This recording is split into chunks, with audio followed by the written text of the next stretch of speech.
So our next installment on the gods and goddesses of Mesopotamia will be Ninurta.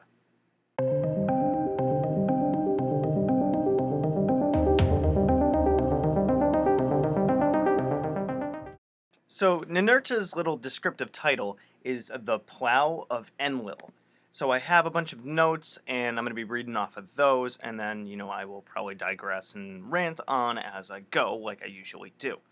So, Ninurta was worshipped in Nippur, Girsu, Lagash, and Kalu. And not only was he called Ninurta, but he was also called Ningirsu. He's symbolized by the plow and the mace. His consort was Gula, the Lady of the Barrier, which I already did a video on, and Gula is actually rather fascinating. She's the Lady of the Barrier, and she's like the patroness, goddess of dogs. So you can kind of see this dichotomy or this duality between Ninurta being a warrior and his consort being more of a protector. So you kind of got like a sword and a shield mentality kind of thing. So Ninurta was also in one of the tales written about him.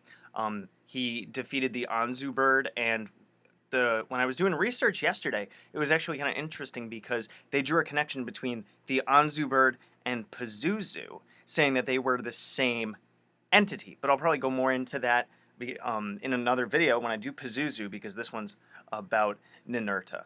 So let's see. Yep. So Ninurta was the son of Enlil and Ninlil, and that was in Sumerian myth.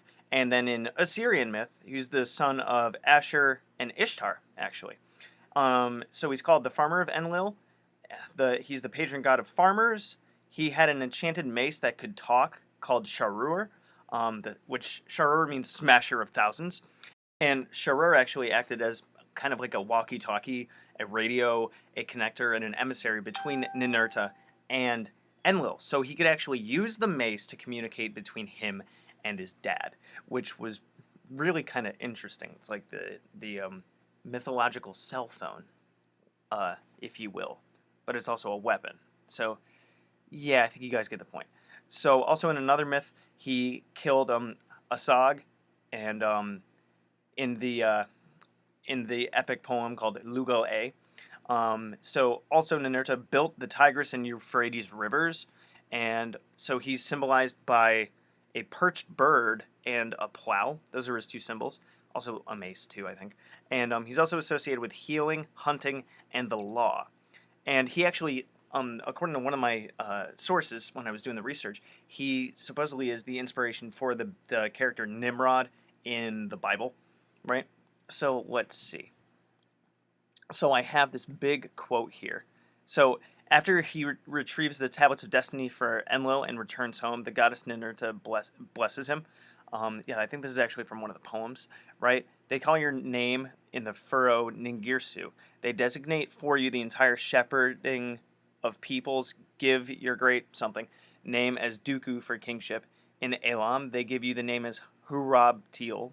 They speak of you as Shushanak in Susa. Your name is Anu's something. Clay tablets get busted and lost.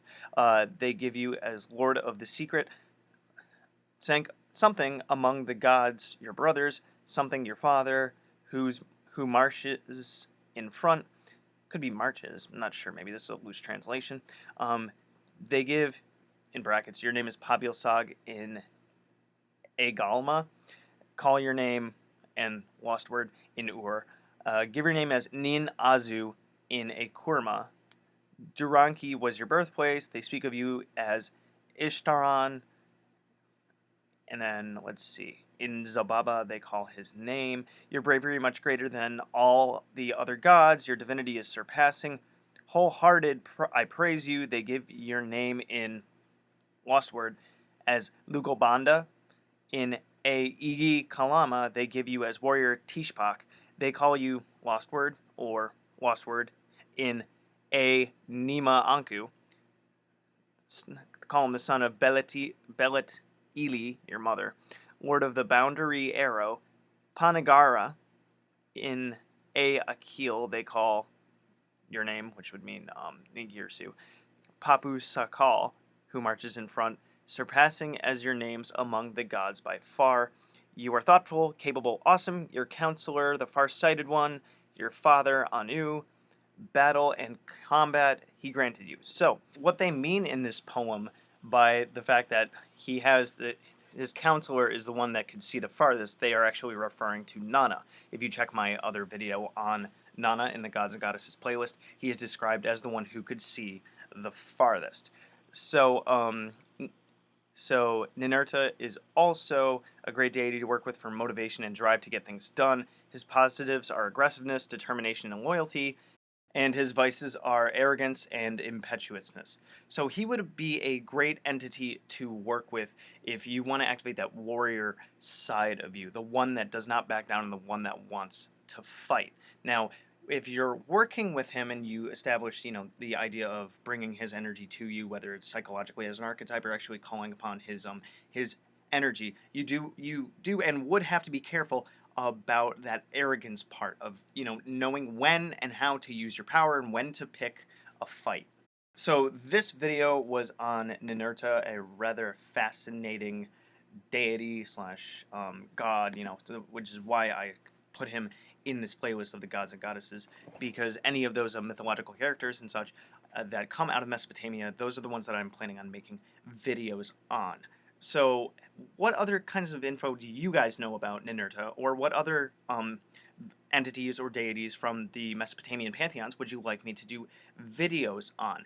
And let me know what you think about me inserting that little bit of a tablet in there, even though there's missing words and such, and if I should do so in the future, because I know there was a little bit bumpy, but I thought that kind of gave a lot of context. So, let me know what you think. You can check out all my other social media and stuff, and, like, subscribe, and all that stuff, and check out all my info at the end of this video right after this. Good hunting. Thanks for watching my video. So if you want to check out my playlists, I have, among others, the Simon Necronomicon, the Tree of Life, General Magic, Tulpamancy, a playlist on my books, the elements, stones, the theories that govern magic, and the gods and goddesses of Mesopotamia.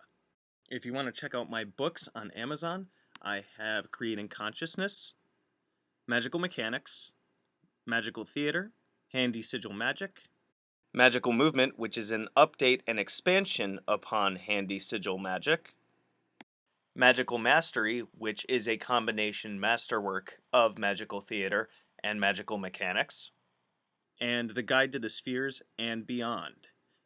You can also find me on Facebook at Magickology YT. You can email me at priestofthenecro@gmail.com, and you can even check out my Instagram, which is Magickology. And good hunting.